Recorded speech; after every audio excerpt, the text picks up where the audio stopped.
കർണാടകയിലെ ഷിരൂരിൽ മണ്ണിടിച്ചിലിൽ കാണാതായ കോഴിക്കോട് കണ്ണാടിക്കൽ സ്വദേശി അർജുൻ ഉൾപ്പെടെ 3 പേർക്കായി ഗംഗാവലി പുഴയിൽ കാലാവസ്ഥ അനുകൂലമെങ്കിൽ ഇന്നും വീണ്ടും തിരച്ചിൽ നടത്തും.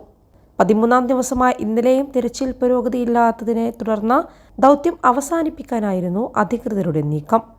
കേരള മുഖ്യമന്ത്രി പിണറായി വിജയനും കർണാടക മുഖ്യമന്ത്രി സിദ്ധാരാമയ്യയും സംസാരിച്ചതിനെ തുടർന്നാണ് തെരച്ചിൽ പുനരാരംഭിക്കാൻ തീരുമാനിച്ചത്.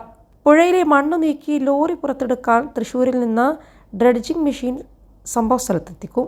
ഇതിനായി ഉദ്യോഗസ്ഥർ തൃശൂരിൽ നിന്ന് പുറപ്പെട്ടിട്ടുണ്ട്.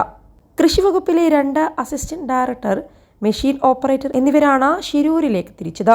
സ്ഥലത്ത് ഡ്രഡ്ജിംഗ് യന്ത്രം അനുയോജ്യമാണോ എന്ന് പരിശോധിക്കും. ഇത്രയും കുത്തൊഴുക്കുള്ള വെള്ളത്തിൽ ഡ്രഡ്ജിംഗ് യന്ത്രം പ്രവർത്തിക്കാൻ കഴിയുമോ എന്നതാണ് പ്രധാനമായും പരിശോധിക്കുക. കോൾ പടവുകളിൽ ചെളി വാരാനാണിത് ഉപയോഗിക്കുന്നത്. കൃഷിവകുപ്പ് വാങ്ങിയ മെഷീന് 18 മുതൽ 24 അടി വരെ താഴ്ചയുള്ളിടത്ത് ആങ്കർ ചെയ്യാൻ പറ്റും. കനത്ത അടിയൊഴുക്കും കലങ്ങിയൊഴുകുന്ന വെള്ളവും മോശം കാലാവസ്ഥയുമാണ് രക്ഷാപ്രവർത്തനത്തിന് തടസ്സമാകുന്നത്. പ്രതികൂല കാലാവസ്ഥ ചൂണ്ടിക്കാട്ടി 4 ദിവസത്തേക്ക് നിർത്തിവെക്കാനായിരുന്നു കർണാടക സർക്കാരിൻ്റെ തീരുമാനം.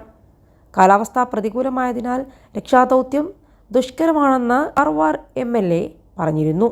മുങ്ങൽ വിദഗ്ധനായ ഈശ്വർ മാൽപേയും നേവിയും NDRF സംഘങ്ങളും ഒന്നിച്ച് പരിശ്രമിച്ചാണ് ദൗത്യം മുന്നോട്ട് കൊണ്ടുപോയത്. വെള്ളത്തിനടിയിൽ ചെളിയും മണ്ണും പാറയുമാണ്. കൂറ്റൻ ആൽമരവുമുണ്ട്. 21 ലക്ഷത്തോളം സന്തുഷ്ടരായ ഉപഭോക്താക്കളും 2 ലക്ഷത്തോളം തിമിര ശസ്ത്രക്രിയകളും പൂർത്തിയാക്കിയ മലബാറിലെ ഏക കണ്ണാശുപത്രി Al Salama high hospital road, Perinthalmanna. വരുന്ന 21 ദിവസം മഴ പ്രവചിക്കുന്നുണ്ട്. തിരച്ചിലിന് അത്യാധുനിക യന്ത്രങ്ങൾ വേണമെന്നും അവ കൊണ്ടുവരാൻ ദിവസങ്ങളെടുക്കുമെന്നുമായിരുന്നു MLA പറഞ്ഞത്. ജൂലൈ 16-നാണ് ദേശീയപാത 66-ൽ മണ്ണിടിച്ചിലുണ്ടാകുന്നത്. ലോറി ഡ്രൈവർമാർ വാഹനം നിർത്തി വിശ്രമിക്കുന്ന മേഖലയിലാണ് വൻതോതിൽ മണ്ണിടിഞ്ഞത്. 12-ലേറെ പേർ സംഭവത്തിൽ മരിച്ചിരുന്നു. കാണാതായ അർജുൻ മണ്ണിനടിയിലുണ്ടാകുമെന്ന നിഗമനത്തിൽ ദിവസങ്ങളോളം മണ്ണ് മാറ്റി രക്ഷാപ്രവർത്തനം നടത്തിയെങ്കിലും കണ്ടെത്താനായില്ല.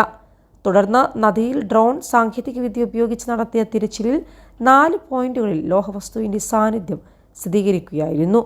ഇവിടം കേന്ദ്രീകരിച്ചാണ് തിരച്ചിൽ തുടരുന്നതും.